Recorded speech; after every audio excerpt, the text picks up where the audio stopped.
December 2012. The White House is warning the British government against leaving the European Union. January 2013.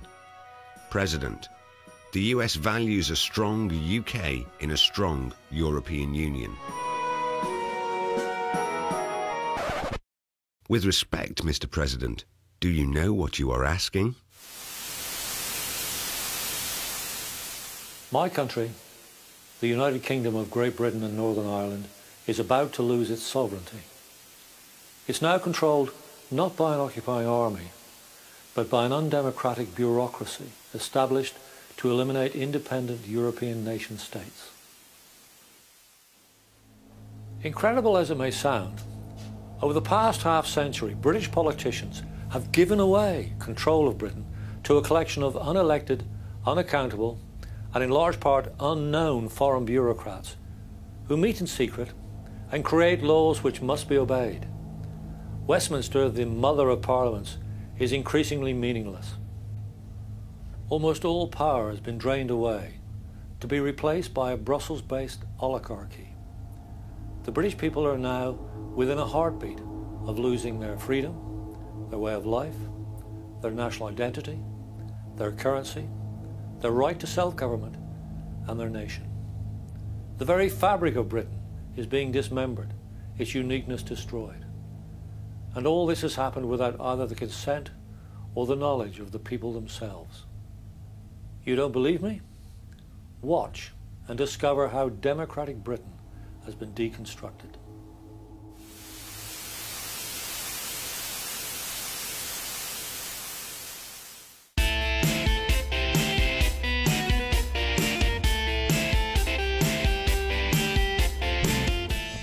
The 60s and 70s were dynamic decades for Britain as the country emerged from the austere shadow of the post-war years.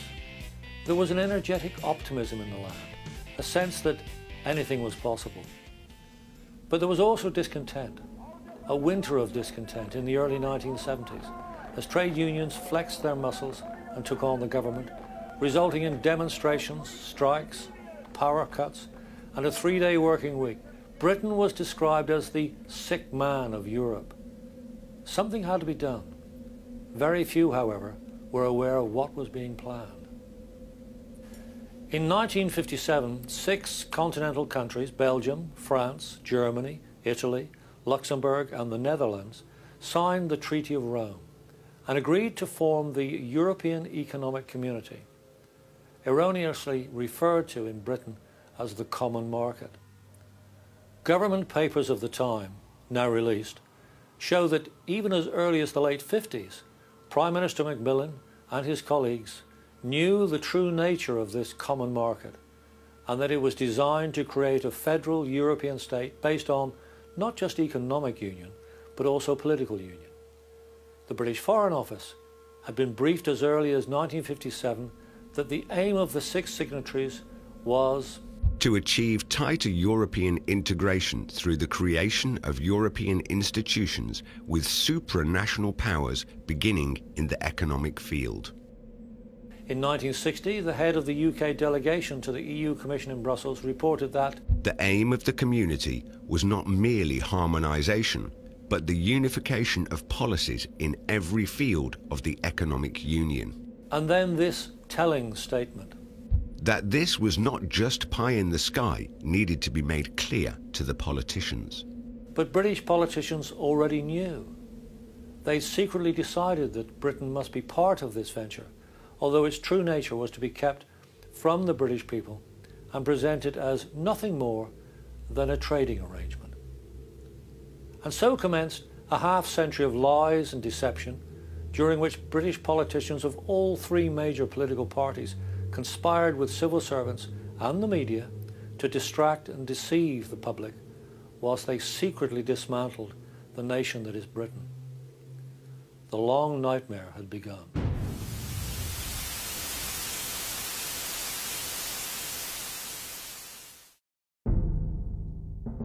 In 1969, the Prime Minister of Luxembourg, Pierre Werner, produced a report detailing how the common market would eventually evolve into a full economic and monetary union. Heath was informed by his Minister for Europe, Con O'Neill, that the Werner Plan could lead to the ultimate creation of a European federal state with a single currency and all the basic instruments of national economic management handed over to federal authorities. O'Neill added that such a union would involve a massive loss of national sovereignty, which would ultimately leave member states with somewhat less power than the autonomy enjoyed by the states of the USA. Geoffrey Rippon, the minister in charge of British negotiations, met Werner and amazingly told him that the report well stated our common objective. Heath and his ministers had no objection to the political union Werner was proposing. In fact, they were all for it, but they knew that it would find little, if any, support from the British people. To overcome this problem, they resolved that the less about Britain's loss of sovereignty that came out into the open, the better. This, then, was the plan. From now on, nothing would be said that would reveal the inexorable loss of British sovereignty. The benefits of the common market would be talked up, while obfuscation at best and deceit at worst would be deployed to cover up the disadvantages of membership. Civil servants and politicians were committed to concealing from the British people the true cost, both financial and political, of membership of the European Economic Community. During 1970, Heath organised what was to be Britain's successful application to join the European Economic Community. By this time, Heath and his colleagues were well versed in pretending that the EEC was something it was not. In a white paper to Parliament and repeated on page 12 of his pamphlet, The Historic Decision, Heath declares, "There is no question of Britain losing essential national sovereignty." The word essential in that statement provides Heath with room to justify what he had said. Nevertheless, he was deliberately or otherwise giving a totally false impression that the sovereignty of Britain was not going to be affected by membership of the community, all the while knowing that it was.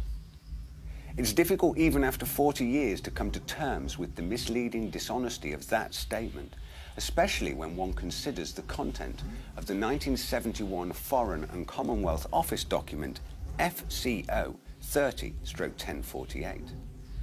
This briefing document for ministers set out in great detail the true nature of what was about to take place. Repeatedly throughout its tightly typed 11 pages, this document describes the total loss of sovereignty that was about to happen to Britain. Here are just a few examples. The loss of external sovereignty will increase as the community develops. Community law is required to take precedence over domestic law. If a community law conflicts with a statute, it is the statute which has to give way. Essential aspects of sovereignty, both internal and external, would indeed increasingly be transferred to the community itself. By the end of the century, with effective defence and political harmonisation, the erosion of the international role of the member states will be almost complete. Despite these and countless other dire warnings contained in 1048, Heath, in a 1973 television broadcast, made a public statement that was deeply disingenuous. There are some in this country who fear that in going into Europe we shall in some way sacrifice independence and sovereignty. These fears, I need hardly say, are completely unjustified. 1048 was the centrepiece of this grand deception. As well as describing Britain's surrender of sovereignty and the end of its democratic way of life, it also contained an explicit instruction to deceive the British public, which senior politicians from the major political parties over the past 4 decades have obeyed to the letter. They still do today. It reads as follows. After entry, there would be a major responsibility on Her Majesty's government and on all political parties not to exacerbate public concern by attributing unpopular measures or unfavourable economic developments to the remote and unmanageable workings of the community. In other words, politicians were being instructed not to tell the public about the new form of government that was being imposed upon them, but to pretend that the Houses of Parliament at Westminster were still the source of new laws. Heath and others were safe in their treachery as document 1048 was suppressed for the next 30 years. On the 1st of January 1973, with the slimmest of parliamentary majorities, but without directly consulting the British people, Heath took Britain into what was described as a trading agreement with Europe, but was in reality membership of a federal states of Europe. In 1975, a new Prime Minister, Harold Wilson, held a referendum on whether Britain should remain in the common market. Following in Heath's footsteps, Wilson produced a pamphlet entitled Britain's New Deal in Europe. This contained the usual mixture of waffle and lies. There is no hint of the loss of sovereignty that Britain would suffer. At one point, Wilson writes that Britain and the other members did not wish to weaken their national parliaments. This was a lie. He falsely stated that Britain could always use its veto to prevent damaging EU legislation impacting on Britain, all the time knowing that part of the price of membership was relinquishing that self-same veto. Finally, he intimated that the threat of economic and monetary union had been removed, when of course it hadn't. With such strong assurances about membership and with UK inflation soaring to alarmingly high levels, it was little wonder that the British people voted 2-1 to remain in the common market, little realising that they had been misled into giving their political leaders the green light to engage in the biggest betrayal of Britain's sovereignty in British history.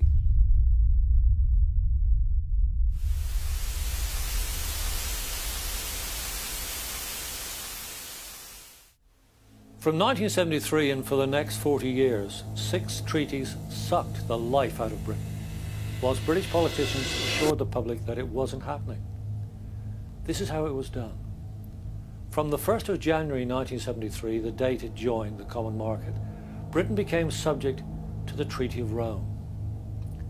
As well as secretly agreeing to an increasing loss of national sovereignty, British politicians relinquished control to Brussels of fishing under the Common Fisheries Policy and farming under the Common Agricultural Policy. In the years that followed, both industries suffered greatly. Farming of whatever type withered, with farmers being encouraged to diversify, in reality turning their backs on the production of food and the husbandry of the land. Today, Britain is no longer self-sufficient in food. Should food cease to be imported for whatever reason, the country is just a handful of days away from the beginnings of famine conditions. For fishing, it was to be even worse. Despite being told that the Common Fisheries Policy would be seriously damaging, Heath gave away British fishing grounds secretly, declaring that the fishermen and their communities were expendable. Sure enough, EU membership was to inflict complete decimation on the British fishing industry and the wholesale destruction of a way of life. Livelihoods were further devastated by the draconian imposition of the EU quota system, which resulted in more fish being thrown back into the sea dead than were being landed. In 1986, Margaret Thatcher was the Prime Minister. She signed the nation up to the Single European Act, the second treaty. Amongst many other provisions, the Thatcher government agreed to qualified majority voting in the Council of Ministers. This meant that increasingly there were areas of governance where Britain could no longer use the national veto to prevent damaging legislation being imposed. Wilson's duplicity of 13 years previously was seen for the treachery it was. Today, there are less than a handful of areas where the veto can be used. Britain is now virtually governed by people it neither votes for nor even knows. A huge swathe of sovereignty was handed away in 1992 with the Maastricht Treaty, which was agreed to by Prime Minister John Major. British citizens, without knowing it or being consulted, became European citizens. Control of all transport systems, road, rail, air and sea, was handed to Brussels. The single currency, the euro, was introduced, and although Britain had an opt-out and kept the pound sterling, Major meekly agreed to giving Brussels a considerable measure of control over Britain's economic policy. The concept of a European Defence Force, another name for an army, was accepted with this treaty. Perhaps most damaging was the replacing of the centuries-old structure of British counties by 12 EU governmental regions, directly answerable to Brussels and completely bypassing Parliament at Westminster. It's almost beyond belief to realise that whilst all this was taking place, the British people were being kept in the dark. But they were, and more changes were to come. By 1997, Prime Minister Tony Blair was an ardent Euro-federalist. In Amsterdam, Blair signed the Fourth Treaty and readily agreed to EU competition rules, which, amongst other things, virtually destroyed the British Postal Service and the intricate network of post offices which was, for so many, the centre of village life in Britain. It also saw the introduction of Europol, an EU-wide police force. In 2001, the Treaty of Nice saw another huge raft of concessions again signed up to by Tony Blair. Britain's much admired and much copied criminal justice system now came under attack with the proposed introduction of the EU system of justice known as Corpus Juris. Amongst a number of changes, the right to jury trial is to be eliminated, as is the safeguard of habeas corpus. Perhaps one of the most contentious issues to arise from EU involvement in the criminal justice system has been the introduction of the European arrest warrant. This warrant requires no evidence other than to identify the person on the warrant. The judge or magistrate then has no option but to sign the warrant, and the suspect can be immediately transported to a country where the safeguards of the British system of justice do not apply. The Lisbon Treaty in 2007, the latest power grab by Brussels, was agreed to and signed by Prime Minister Gordon Brown. As well as pulling together most of the elements of the 5 preceding treaties, Lisbon saw a further surrender of sovereignty, as this treaty conferred on the European Union the status of legal personality, making it a sovereign state in its own right and no longer a collection of sovereign nation states. This 6th treaty requires the 27 nation states to support the European Union in whatever venture it undertakes, to reinforce the concept of European citizenship rather than national nation-state citizenship, and to support the euro as the currency of the Union. In addition, the treaty contains a flexibility clause, which allows the EU to grant itself the power to do virtually anything it wants to do, even though if such power does not exist. This makes the Lisbon Treaty self-amending, requiring no approval from the member states for the EU to take further powers to itself. Finally, a third of the treaty consisted of the EU Charter of Fundamental Rights. As well as trampling all over the British Constitution, the Charter significantly changed the concept of human rights in Britain, where a citizen can do anything unless the law forbids. Under the EU Charter, the citizen can do nothing unless the EU permits. These, then, are the 6 treaties by which control of Britain has been handed to an undemocratic, unaccountable, unelected elite. So well have British politicians deceived the people of Britain that even now a significant majority is blissfully unaware of what has happened to them. But the veil of ignorance is being increasingly pulled back.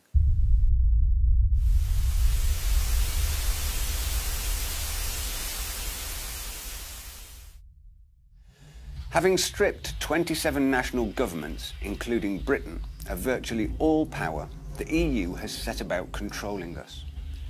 This is done simply by legislating on almost every aspect of our lives, as well as regulating industry and commerce.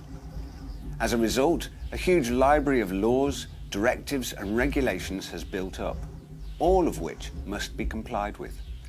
Against such impositions, we have no protection from our own political representatives. For too long, they have played their pretend game, all the while giving away our freedom, so that now they, like us, are mere observers, watching the approach of the end game. The European Union is undemocratic. It takes little or no notice of the wishes of the peoples of Europe. Its non-acceptance of the results of referenda illustrates this point well. In June 2001, in a national referendum, the Irish people rejected the Treaty of Nice. According to EU rules, this should have meant the abandonment of the treaty. However, the EU simply refused to accept this clear rejection and ordered a second Irish referendum in October 2002. On this occasion, the treaty was accepted. This yes-no attitude to referendum results has been repeated many times. In 2005, the French and Dutch peoples rejected the proposed EU constitution by overwhelming majorities.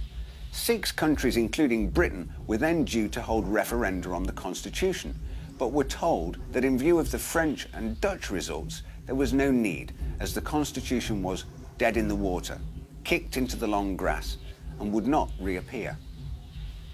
In 2007, the Lisbon Treaty surfaced. Despite it being virtually word for word identical to the rejected EU constitution, British politicians brazenly declared that it was not, and therefore did not require a British referendum. Only Ireland was allowed to hold a referendum. In June 2008, the Irish people rejected the treaty. According to the now well-practiced European approach, Ireland was invited to rerun their referendum. In October 2008, the Irish people voted a second time, and as last time, they accepted the treaty, and Brussels got the answer it wanted. The attitude of the EU to referenda is very simple. Keep voting until you provide the answers we want. There is a complete lack of democratic accountability in virtually everything the EU does, not least the activity in the European Parliament, as these simple comparisons show. In the Westminster parliamentary model, the differing political parties produce election manifestos for the public, setting out the policies they will pursue if elected to office.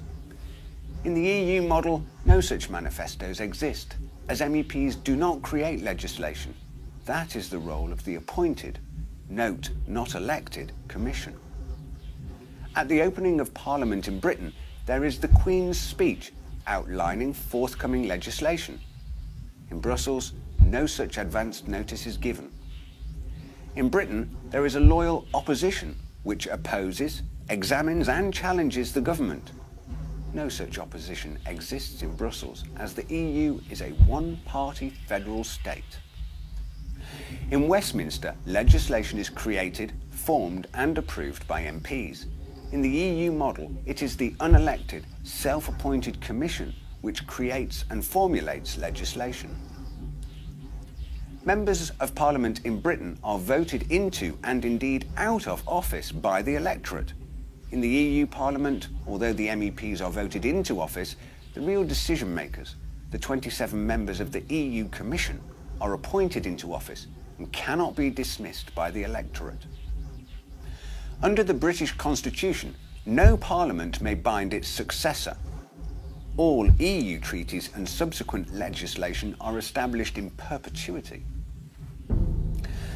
In order to encourage the 27 EU countries to integrate and harmonise, the euro currency was introduced on the 1st of January 1999, with the intention that it would bring about economic and monetary union. 17 countries adopted the new currency. Britain did not. The principle behind the currency is that it should have a fixed value throughout the 17 Eurozone countries, underpinned by a one-size-fits-all economic policy. This has proved to be difficult to sustain, and vast amounts of money, known as bailouts, have had to be transferred to a number of states in order to sustain the currency. In particular, Ireland, Greece, Portugal and Cyprus. Italy and Spain too are experiencing severe economic problems with the currency. France and the Netherlands similarly are finding euro membership difficult. The only country to prosper in the eurozone is Germany. Countries which fail to comply with the economic decisions of the eurozone leaders are ruthlessly dealt with. Both Greece and Italy questioned the imposition of austere economic packages. Within days and without the consent of the people, both countries had to suffer Brussels installing technocratic governments. Puppet governments put in place to reinforce EU economic policies. Similarly, a recent bailout package included the wholesale seizure of money from private bank accounts in Cyprus. This was done without a vote in the Cyprus Parliament or the involvement of the Cypriot people. The EU uses economic crises to further extend its power. To overcome these crises, the EU takes more sovereignty from the member states. Total economic and political control of the member states is the objective. So much for democracy. Although Britain is not a member of the Eurozone, it's required to assist in the costly bailouts. Britain remains a member of the European Union and is a signatory to the Lisbon Treaty, which declares that the currency of the Union is the euro. Sometime in the future, Britain's euro membership looks a distinct probability, and with it will go the last vestiges of British sovereignty. The cost to Britain of 40 years EU membership has been enormous. For virtually the whole of that time, Britain has had a trade deficit with the EU, whilst with the rest of the world it has run a surplus. All three main political parties have steadfastly refused to produce a cost-benefit analysis of Britain's EU membership. However, informed research estimates it costs Britain between 120 and 140 billion pounds per year. Included in that figure is Britain's gross contribution to the EU budget, currently amounting to over 50 million pounds every day.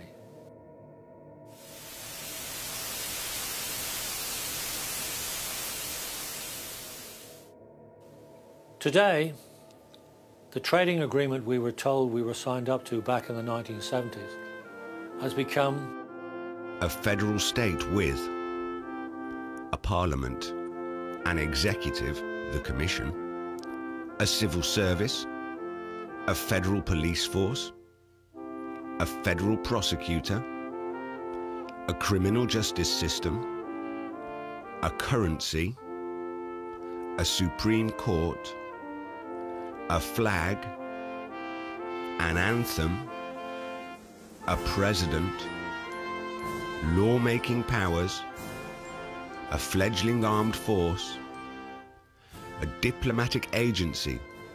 In fact, all the trappings of a sovereign state. The architects of this project are now almost within touching distance of achieving their goal: the federal states of Europe, controlled by a centralized government, where the sovereign countries of Europe, including Great Britain, cease to exist, becoming merely regions or provinces of the greater Europe. The fact that their economic policies are bringing about recession, unemployment, poverty, despair, and now social unrest matters not one jot to these federalists. For the unelected bureaucrats in Brussels, the Commission, the project is everything. Hastened by the EU policy of unencumbered movement of people throughout the European Union, in reality uncontrolled immigration, nation-states such as Britain are disappearing. This is ethnic engineering at full tilt. Staring us in the face is a new Soviet Union, and we want no part of it. The British people will never give up their freedom, not even for you, Mr. President. Listen to what a victim of the previous Soviet Union has to say. For many years, Vladimir Bukovsky was a leading member of a dissident group exposing Soviet human rights violations. He spent 12 years as a political prisoner in prisons, labor and work camps. Released in 1976, he came to the West, where in 2001 he received the Truman-Reagan Medal of Freedom. Let his words be the last words.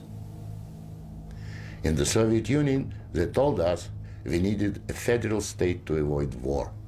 In the European Union, they are telling you exactly the same thing. In short, the same ideology underpins both systems. The EU is an old Soviet model presented in Western guise. But again, like the Soviet Union, the European Union has within itself the seeds of its own demise. Unfortunately, when it collapses, and it will leave immense destruction behind, and we will be left with huge economic and ethnic problems. The old Soviet system was incapable of reform, so is the European Union. But there is an alternative to being ruled by those 24 self-appointed officials in Brussels. It is called independence. You don't have to accept what they have planned for you. After all, you have never been asked if you wanted to join. I have lived in your future, and it didn't work.